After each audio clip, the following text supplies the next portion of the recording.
आइए ऐसे ही ज्वलंत प्रश्नों को उछालने के लिए मैं बुला रहा हूं नोएडा से हमारे बीच ओज का बेहतरीन युवा स्वर श्री अमित शर्मा जी को। एक बार दोनों हाथ आइए जोरदार तालियों के साथ बुलाइए अमित शर्मा। मनवीर भाई जी मेरे बारे में बता रहे थे कि इतनी देर से आए, बहुत लंबी दूरी तय करके आए। कोई बात नहीं, सरकार जाने के बाद कोई यादव इतने बोल सकते हैं पहले कभी को देखा। या तो मैं पता नहीं है ट्रैक्टर लेके कौन पहुंचे हैं, जाट और यादव ही पहुंचे हैं। हाँ नहीं, मैं भी एक किसान का बेटा हूँ, हम भी ऐसा पहुंचे कहना थे। चाहिए। हाँ नहीं कहना नहीं चाहिए भैया। एक बात बताऊं, हमें सब पता है। देखो मनवीर भाई, रवि की फसल, खरीफ की गेहूं, ज्वार, बाजरा हमने अपने हाथों से उगाए हैं। ये किताब से जमीन हमारी 2009 में एक बार हुई थी और हम आज भी किसान हैं, कल भी किसान। तो जब तक जीवित रहेंगे वो किसान परिवार के बेटे ही रहेंगे। बहुत अच्छे, हम बदल नहीं सकते। बहुत अच्छे। और मित्रों, बहुत सारे लोग कहते हैं, अब यहीं से बात शुरू करता हूँ। जी जी, मनवीर भाई देश के बड़े संचालक है, बड़े कवि हैं। अभी भैया की शादी भी हुई थी 1 महीने पहले।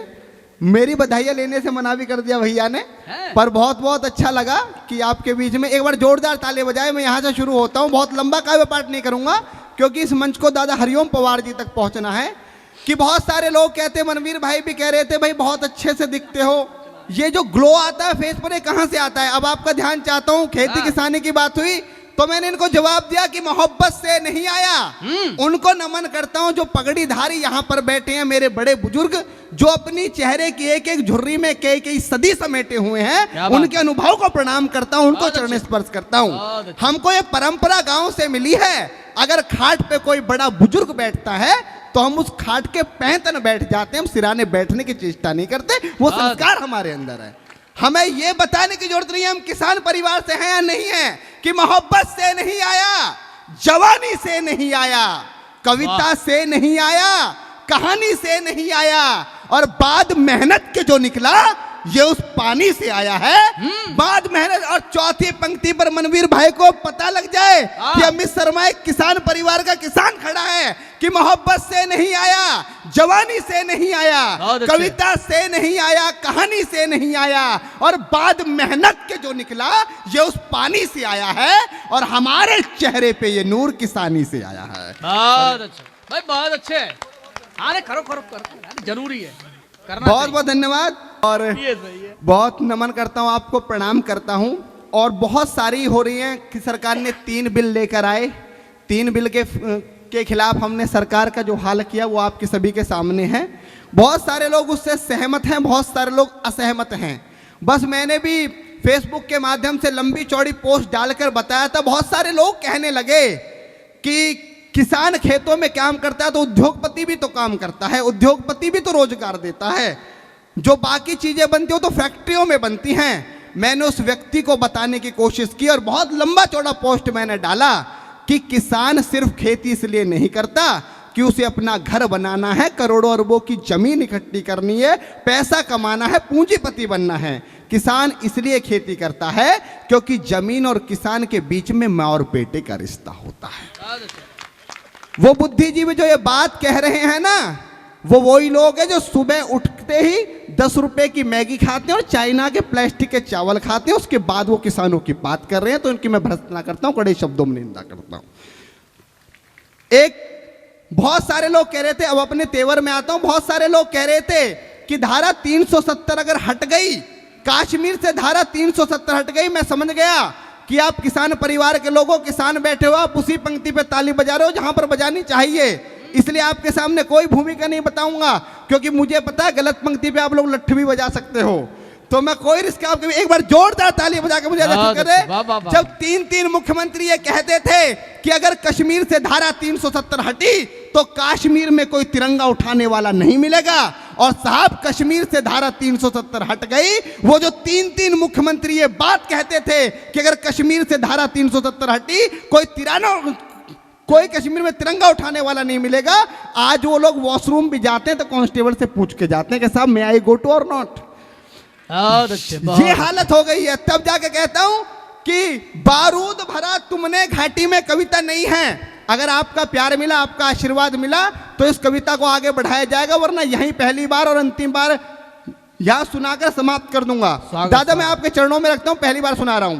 कि बारूद भरा तुमने घाटी में, इसको तो फटना ही था।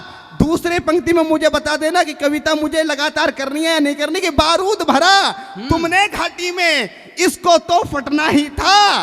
कलंक बनी थी 370, इसको तो हटना ही था। बहुत बहुत आभार, बहुत बहुत आभार। और बहुत अच्छे, इसको तो हटना ही था। कि बारूद भरा तुमने घाटी में, इसको तो फटना ही था। कलंक बनी थी 370, इसको तो हटना ही था। राजद्रोह की गर्म हवा का लम्हा ठहर गया देखो, लाल किले से लाल चौक तक भगवा लहर गया देखो, लाल किले से लाल चौक तक भगवा लहर गया देखो। प्रचंड बहुमत भारत ने ना ऐसे ही दे दिया साहब, तुमने सावरकर का वंशज हल्के में ले लिया साहब, तुमने सावरकर का वंशज हल्के में ले लिया साहब। बाधा कितनी भी आए भूचाल से नहीं डरा करते, बाधा कितनी भी आए भूचाल से नहीं डरा करते। हम अंध उपासक महाकाल के काल से नहीं डरा करते, हम अंध उपासक महाकाल के काल से नहीं डरा करते। डमक डमक डम डम डम शिव शंकर फिर से डोल गए, खुद की नगरी खून में देखी नेत्र तीसरा खोल गए। एक विधान, एक परिधान और एक संविधान होगा, एक विधान, एक परिधान और एक संविधान होगा। लाल चौक पर तिरंगे की छाया में राष्ट्रगान होगा। वाह वाह वाह, बहुत बहुत आभार। ये कविता सुनने वाले लोग बैठे, प्रणाम करता हूं, आपके चरणों की धूलि को नमन करता हूं। कि एक विधान, एक परिधान और एक संविधान होगा। लाल चौक पर तिरंगे की छाया में राष्ट्रगान होगा। युगों युगों तक सभी पढ़ेंगे, अजब कहानी बना दिया। अब अगली पंक्ति में कुछ चाचा जान और भाईजानों के नाम आएंगे। कि युगों युगों तक सभी पढ़ेंगे, अजब कहानी बना दिया। अलगाववाद का चचा गिलानी पानी पानी बना दिया। बस समझ गए, सभी लोग समझ गए। एक चाचा जी घूमते रहते थे, 42 किलो वजन लेकर कि कश्मीर में कोई आके दिखाई, ये करके दिखाया। तो उनके साथ क्या हुआ कि युगों युगों तक सभी पढ़ेंगे, अजब कहानी बना दिया। अलगाववाद का चचा गिलानी पानी पानी बना दिया। केसर की क्यारी में सारे बोते अपने पाप रहे, जिम्मेदार उमर फारूक ये दोनों बेटे बाप रहे। ना महबूबा ही दिखती है, ना महबूबा ही दिखती है, एक बेवफा महबूबा कि ना महबूबा ही दिखती है। नहीं पाक और चीन दिखा, अब तक वो बीमार आदमी नहीं मलिक यासीन दिखा। और अंधियार मिटाने तालियां रोकना, चौथी पे एकदम बताना कि अब तक वो बीमार आदमी नहीं मलिक यासीन दिखा। और अंधियार मिटाने का जिम्मा था, अंधियार मिटाने का जिम्मा था जलते दिए की बाती पर। अंधियार मिटाने का जिम्मा था जलते दिए की बाती पर। राष्ट्रवाद स्थापित कर दिया अलगाववाद की छाती पर। अच्छे, अच्छे। कि राष्ट्रवाद स्थापित कर दिया अलगाववाद की छाती पर। मां को सब कुछ अर्पण कर दिया, तब जाकर हम बड़े हुए हैं। जहां पे पीएम खड़े हुए हैं, कई हिमालय खड़े हुए हैं। जहां पे पीएम खड़े हुए हैं, कई हिमालय खड़े हुए हैं। अब मैं आपको बताता हूं कौन कौन से हिमालय खड़े हुए हैं। कि मुकुट देश का बचा लिया और लाज बची सम्मान की, कि मुकुट देश का बचा लिया और लाज बची सम्मान की।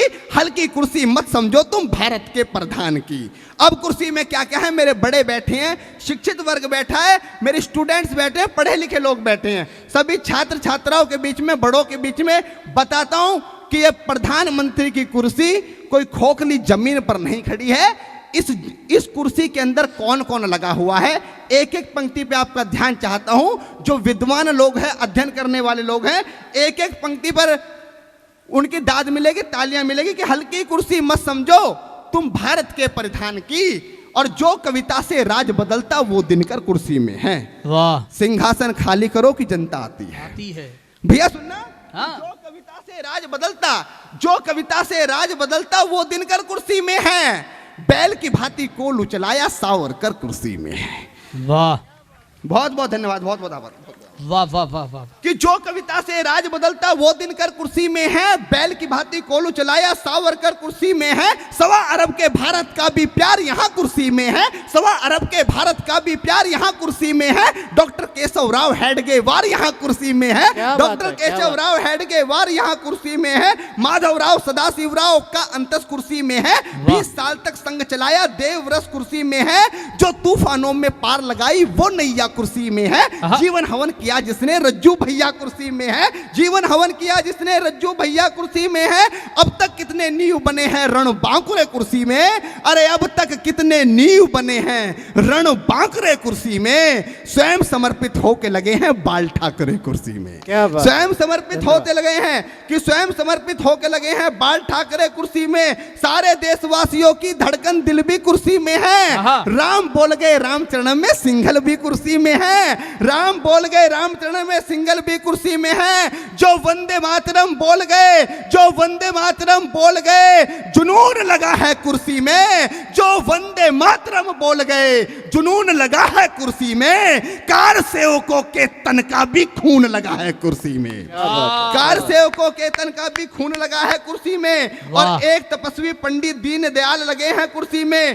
पंडित अटल बिहारी का स्वाभिमान लगा है कुर्सी में। श्यामा प्रसाद मुखर्जी का बलिदान लगा है कुर्सी में। एक तपस्वी पंडित दीन दयाल लगे हैं कुर्सी में। केदारनाथ और सोमनाथ महाकाल लगे हैं कुर्सी में। केदारनाथ और सोमनाथ महाकाल लगे हैं कुर्सी में। और सत्य सनातन परंपरा जब दानव से ठन जाती है, अरे सत्य सनातन परंपरा जब दानव से ठन जाती है, जब असुर पराजित होते हैं तो ये कुर्सी बन जाती है। जब असुर पराजित होते हैं तो ये कुर्सी बन जाती है। बहुत सारे लोगों ने कहा